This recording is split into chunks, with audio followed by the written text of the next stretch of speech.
The email arrived just past midnight, the soft chime of Adam's inbox cutting through the silence. He almost ignored it. Just another late-night work notification, he figured. But something about the subject line made his heart skip a beat. About your wife. His pulse quickened as he clicked the message. I hate to be the one to tell you this, but Melanie is having an affair with Professor Bellingham. Just thought you should know. A good friend. Adam blinked, reading the words over and over, trying to process them. His first instinct was to scoff. Melanie wouldn't cheat on him, not Melanie. This had to be some kind of sick joke. But as he hovered over the delete button, doubt gnawed at him. Who would send something like this? And why? He set his phone down, rubbing his face with both hands. It was late. He was tired. The prototype deadline at work was looming over him like a storm cloud, and the last thing he needed was another reason to lose sleep. But sleep wouldn't come. Not after that. The next morning, Adam woke to the sound of Melanie humming softly in the kitchen. She stood at the stove, flipping pancakes, her golden hair catching the morning light. For a moment, he watched her, trying to push the email out of his mind. She looked so at peace. How could she possibly be hiding something? Morning, babe, she said with a smile, turning to him. Coffee's ready. Thanks, Adam mumbled, forcing a smile as he poured himself a cup. He watched her carefully, searching for any sign of guilt or unease, but all he saw was the woman he'd fallen in love with. Still, the seed of doubt had been planted, and no matter how hard he tried to ignore it, it grew. That afternoon, while Melanie was at class, Adam sat at his desk staring at the email again. The name Professor Bellingham nagged at him. He couldn't recall Melanie ever mentioning anyone by that name, but he knew where to start. A quick search of the university faculty directory turned up nothing. Frowning, he expanded his search to other nearby schools. Still nothing. He even tried searching for the name on social media, but the results were a dead end. Either this Bellingham didn't exist, or someone was playing an elaborate game. As the hours passed, his mind spiraled into dark places. He thought back to the little things, the way Melanie had been more distant lately, the late-night study sessions, the quiet whispers of her phone when she thought he was asleep. Was he imagining it all? Or had he just been too blinded by love to see the truth? When Melanie came home that evening, Adam tried to act normal, but the email burned a hole in his thoughts. How was class? He asked casually. Same as always, she replied, slipping off her shoes. Group project is a nightmare. Carl still doesn't understand the assignment. She laughed softly, but Adam barely heard her. Carl? He asked, trying to keep his voice steady. Yeah, the freshman I told you about. He's sweet, but kinda clueless. Adam forced a chuckle. Right, Carl. After dinner, Melanie curled up on the couch with her laptop, typing furiously.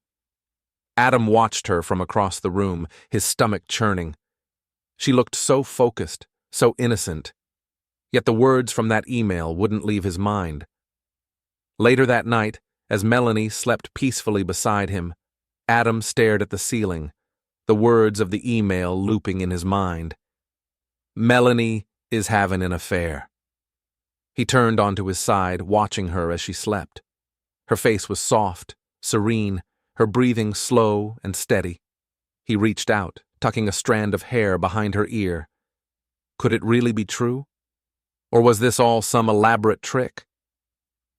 Adam squeezed his eyes shut, trying to block out the questions swirling in his head. But no matter how hard he tried, he knew one thing for certain. He needed answers, and he wouldn't stop until he had them. Adam couldn't shake the feeling that something was off. Over the next few days, he watched Melanie more closely. Every glance at her phone, every text she quickly dismissed, every late-night study session gnawed at him. Was she really working on group projects, or was there something more? He hated himself for doubting her, but the email had planted a seed that kept growing, no matter how hard he tried to ignore it.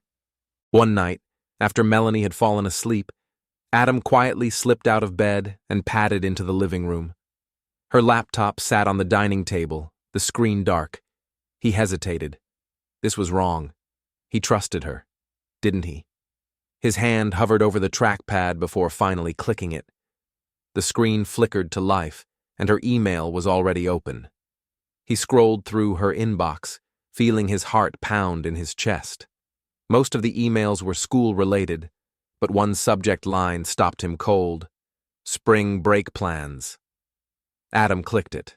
The message was from Carl. Can't wait for Florida, just the two of us. It'll be our little secret. Adam clenched his jaw.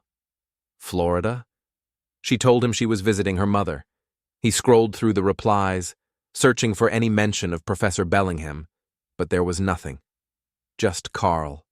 Sweet, clueless Carl. Adam leaned back in his chair, his mind racing. How long had this been going on?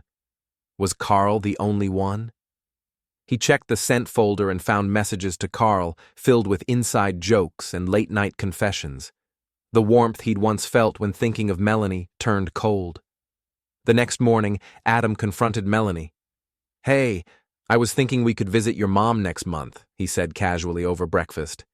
She must have loved having you there for spring break.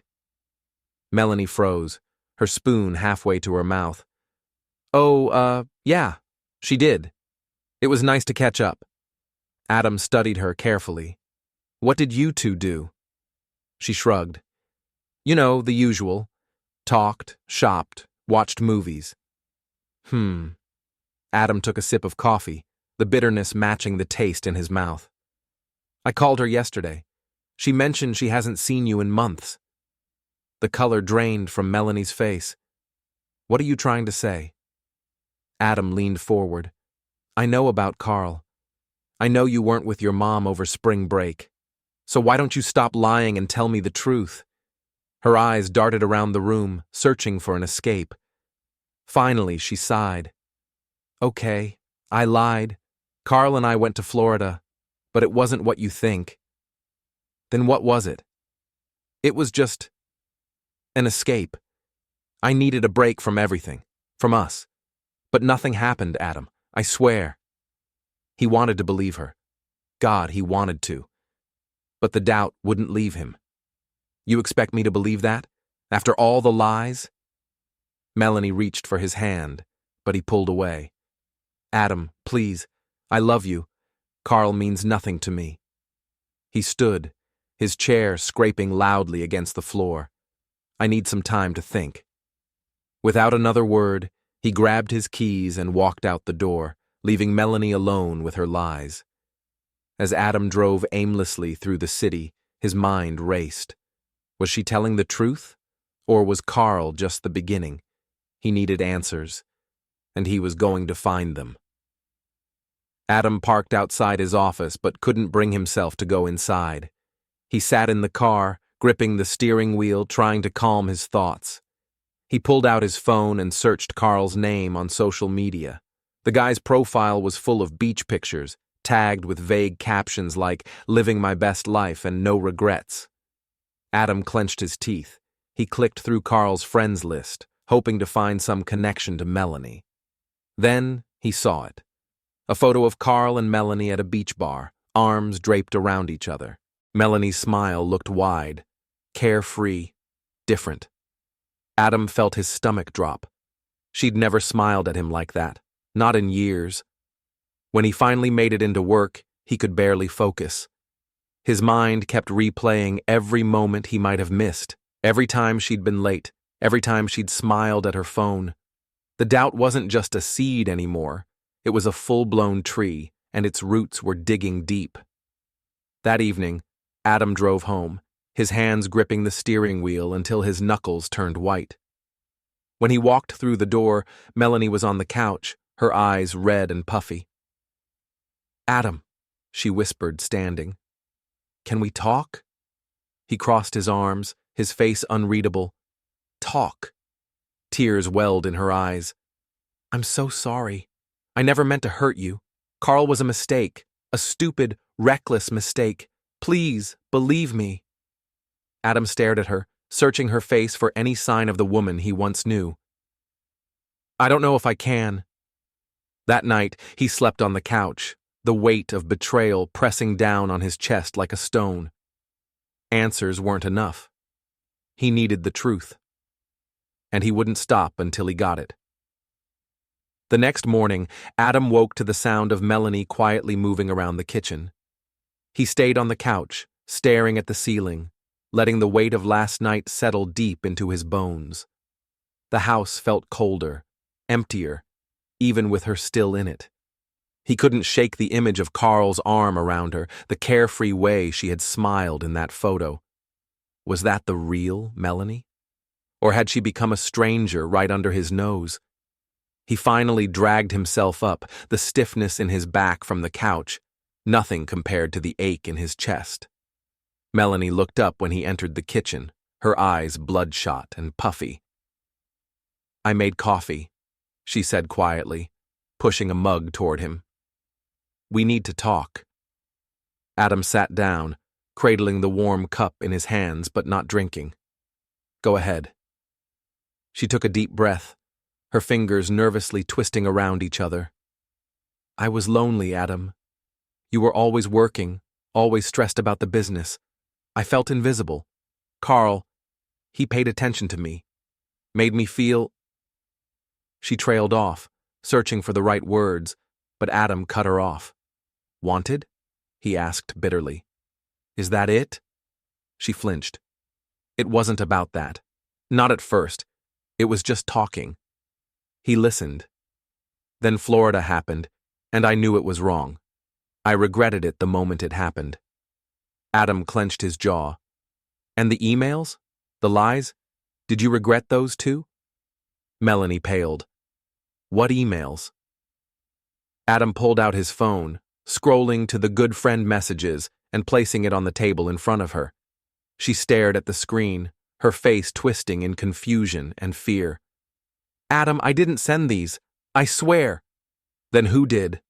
Adam's voice was sharp, cold. Because someone wanted me to find out. Someone wanted to tear us apart.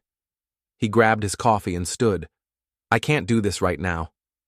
He left her sitting at the table, staring after him as he walked out the door. Over the next few days, Adam threw himself into work, trying to drown out the chaos in his mind. The only problem was that Carl's face haunted him at every turn. Who was this guy? And why did Melanie let him in so easily? One evening, he found himself back at the computer, the house eerily quiet. He opened Melanie's laptop again, this time digging deeper. Deleted messages, old chat logs. He found conversations dating back months, flirty exchanges, jokes about him being too busy to notice, even plans to meet up. His heart pounded in his chest. Every click felt like another stab in the back. Suddenly, one message stood out. Don't worry, Adam won't find out. Gary helped me cover my tracks. Adam's blood ran cold. Gary? Their friend Gary? The one who had always been there for both of them? The one he had confided in? Why would Gary help her? His hands trembled as he picked up his phone and dialed. Adam? Hey, what's up? Gary answered, cheerful as always. Cut the crap, Adam growled. I know. There was a pause. Know what? I found the messages. Between Melanie and Carl. She mentioned you. Said you helped her cover her tracks. What the hell, Gary? Gary sighed. Adam, listen. It's not what you think. I was trying to help. Melanie was confused. She didn't know what she wanted. I told her not to go through with it, but she didn't listen. I never meant for you to get hurt. Adam clenched his jaw. You're a real friend, Gary. Adam, wait. But he hung up, the rage boiling inside him. Everyone he trusted had betrayed him. He couldn't just sit there and let it happen. He needed to end this, once and for all. The next morning, Melanie found Adam packing a suitcase. What are you doing? She asked, panic in her voice. I'm done, Mel, he said quietly. I can't do this anymore. I deserve better. Tears streamed down her face. Adam, please. I love you. We can fix this. He looked at her, really looked at her, and saw nothing but a stranger. No, Melanie. You already broke it. With that, he walked out the door, leaving the past behind him. The door clicked shut behind Adam, the weight of finality settling heavily on his chest. He drove aimlessly for hours, the city lights blurring past as his mind raced. Every memory with Melanie felt tainted now, every laugh, every promise, every "I love you," a lie.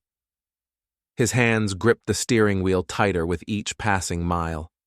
Eventually, he pulled into a motel parking lot on the outskirts of town. The vacancy sign flickered dimly in the night. He checked in without a word, collapsing onto the stiff mattress as exhaustion and heartbreak finally caught up with him. Sleep came in fits, haunted by dreams of Melanie and Carl, of Gary's betrayal, of the life he thought he had. The next morning, Adam woke to the harsh light seeping through the thin curtains. His head throbbed, his body felt heavy, but the anger still burned hot in his chest. He couldn't just let things end like this. He needed closure, answers, revenge. He grabbed his phone and scrolled through his contacts until he found Gary's name. His thumb hovered over the call button. Number not yet. First, he needed a plan. Adam spent the day piecing things together, retracing conversations, combing through emails, and revisiting every suspicious moment over the past few months. The lies were layered deep, but now he could see them for what they were. Melanie had been careful, but not careful enough. By nightfall, he had everything he needed. He parked outside Carl's apartment complex, watching the building from the shadows. He wasn't sure what he expected to find, but his gut told him Carl wasn't as innocent as Melanie claimed. After nearly an hour, Carl emerged, laughing with a couple of friends as they headed to a nearby bar. Adam waited, giving them a head start before slipping inside. Carl's apartment was easy enough to find. Adam picked the lock with shaking hands, his heart pounding in his chest. The place was a mess. Empty beer bottles, dirty dishes, and discarded clothes littered the floor. He sifted through the chaos, searching for anything that could confirm his suspicions. Then he found it. Carl's laptop sat open on the coffee table, the screen still glowing. Adam hesitated only a moment before sitting down and opening the email app. It was all there, months of messages between Carl and Melanie, plans for secret meetups, declarations of love, and promises to be together soon. The final nail in the coffin was a draft email titled, "Good Friend." Adam clenched his fists, shaking with rage. So Carl had been the one behind the emails. He wanted Adam out of the picture. Well, Adam wasn't going quietly. He copied the messages onto a flash drive and slipped back out of the apartment, unseen. The next morning, Adam sat across from Melanie in their favorite coffee shop, the weight of what he was about to do settling heavily in his stomach. She looked hopeful, like she thought this was some kind of reconciliation. He almost felt sorry for her. Almost. "Melanie," he began, voice low and steady. "I know everything. About Carl, about the emails, about your little spring break getaway." Her face paled, her mouth opening and closing as she searched for an excuse, a lie, anything to save herself. He slid the flash drive across the table. "It's all there. Proof. I don't need an explanation. I don't need your lies. I just need you to know that it's over." Tears welled in her eyes, but Adam felt nothing. "Adam, please." He stood, looking down at the woman he once loved. "Goodbye, Melanie." As he walked out into the morning sun, he felt lighter than he had in months. The past was behind him, the future was his, and he was finally free. Adam walked away from the coffee shop without looking back. The morning sun felt warmer on his skin than it had in months, but the weight in his chest remained. Even with the confrontation behind him, he knew there was one last thing he needed to do. Carl. That afternoon, Adam drove to Carl's favorite bar. He knew the place well. Melanie had mentioned it once, back when she'd still tried to cover her tracks. It was a dive, dimly lit and reeking of stale beer.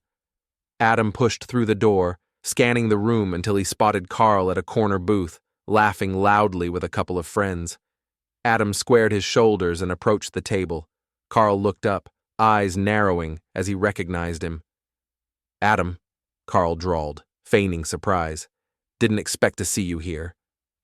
"We need to talk," Adam said, his voice low and steady. Carl smirked, glancing at his friends before standing. "Sure, let's step outside." They walked out into the alley behind the bar, the sounds of the city muffled by the brick walls. Carl shoved his hands in his pockets, leaning against the wall. "So, what's this about?" Adam didn't hesitate. "I know everything. The emails, Florida, you and Melanie." Carl's smirk faltered, replaced by a flicker of unease. "Look, man, whatever she told you, save it." Adam stepped closer, his voice low and dangerous. "You tried to destroy my life, sent those emails to mess with my head, to push me away so you could have her. Was it worth it?" Carl swallowed, eyes darting toward the alley's entrance. "It wasn't like that, okay? She came to me, said you two were done. I cared about her." Adam let out a bitter laugh. "You cared about her? That why you tried to ruin my marriage? Why you lied and manipulated her into running off with you?" Carl's jaw tightened. "You weren't there for her. You left her alone. What did you expect? Someone had to make her feel wanted." Adam clenched his fists, shaking with rage. "You think you're a hero? You're a coward. You hid behind emails and lies. But guess what? She lied to you too. She used you, Carl, just like she used me."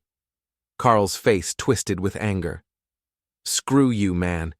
You think you're some saint? You were too blind to see what was happening right in front of you."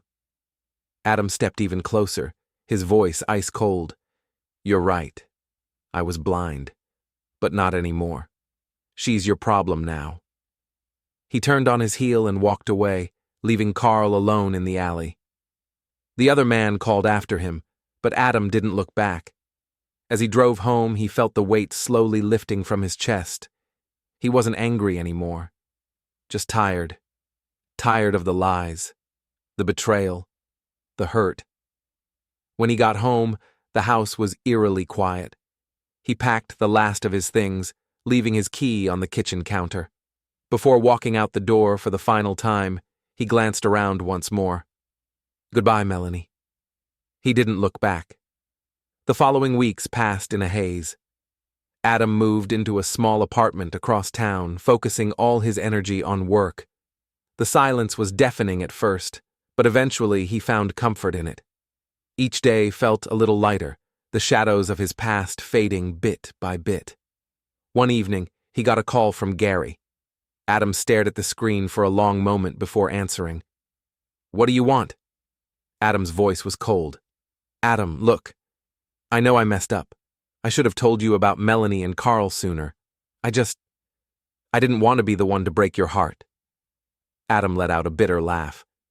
"You didn't want to break my heart, so you helped her cheat instead?"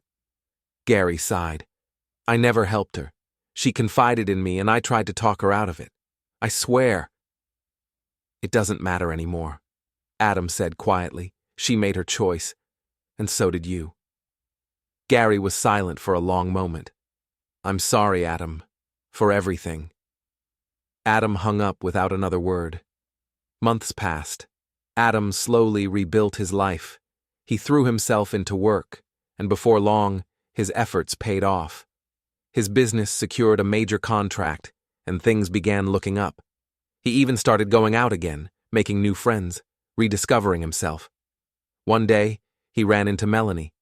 She looked different. Thinner, tired. Carl was nowhere in sight. "Adam," she said softly, "can we talk?" He studied her for a moment. The woman who once held his heart now felt like a distant memory. "There's nothing left to say, Melanie. We're done." She reached for his hand, but he stepped back. "I hope you find what you're looking for." And with that, he walked away. leaving her behind for good. As he stepped into the sunlight, Adam felt something he hadn't felt in a long time: freedom. Adam stood on his apartment balcony, staring out over the city as the sun dipped below the horizon.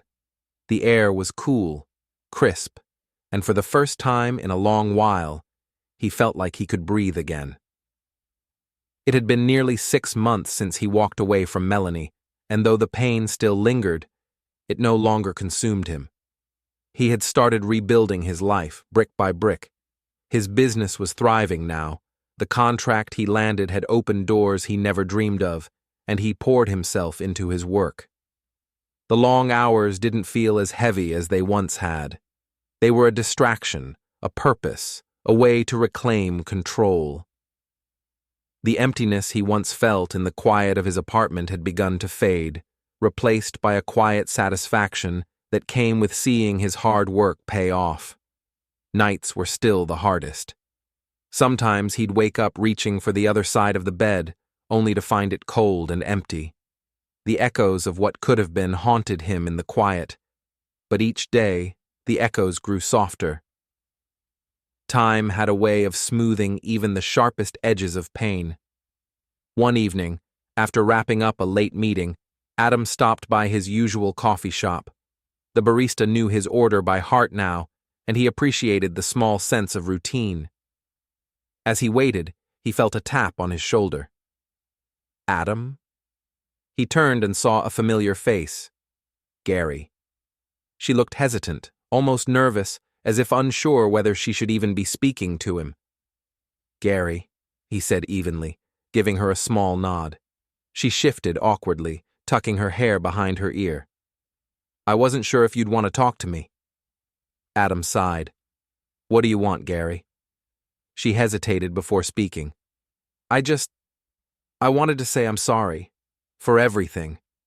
I should have told you about Melanie and Carl sooner. I was trying to protect you, but I realize now that I only made things worse. Adam studied her carefully. He could see the regret in her eyes, the weight she carried. I don't know if I can forgive you, he said quietly. But I appreciate the apology. Gary gave him a sad smile. I understand. I just wanted you to hear it from me. She glanced down at her hands. How are you doing? He took a deep breath, glancing around the coffee shop before meeting her gaze.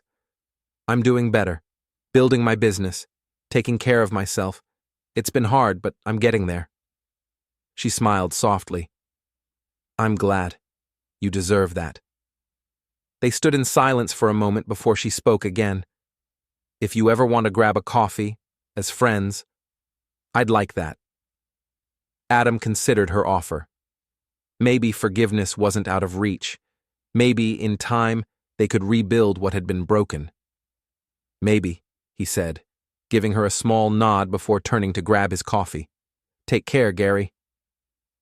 As he stepped back into the cool evening air, he felt lighter. The past no longer weighed him down. He had faced the betrayal, endured the heartbreak, and emerged stronger on the other side. The following weekend, Adam decided to take a drive out of the city. The open road stretched before him, a promise of something new, something untouched by the pain of the past. He ended up at a quiet lakeside town, the kind of place where time moved slower. He rented a small cabin and spent the next few days hiking, fishing, and just being. One afternoon, while sitting on the edge of the dock, he watched the sun glisten off the water. A gentle breeze carried the scent of pine and earth, and for the first time in months, he smiled. Not the forced, polite smiles he'd worn to get through the days, but a real, genuine smile. As the sun dipped lower, he pulled out his phone and scrolled through his contacts. His thumb hovered over Gary's name. She had made mistakes. They both had. But maybe it was time to let go of the anger. He put the phone away, deciding he'd reach out when he was ready. When he returned home, things felt different, lighter. The apartment no longer felt like a prison, but a sanctuary. He redecorated, added plants, bought new furniture. Each change felt like reclaiming a piece of himself. One evening, he cooked dinner for himself, something Melanie used to do, and sat at the table alone. But this time, the silence wasn't empty. It was peaceful. As he sipped his wine, Adam looked around his new home, the warmth of the space wrapping around him like a blanket. He wasn't just surviving anymore. He was living. And for the first time in a long time, he knew he was exactly where he was meant to be.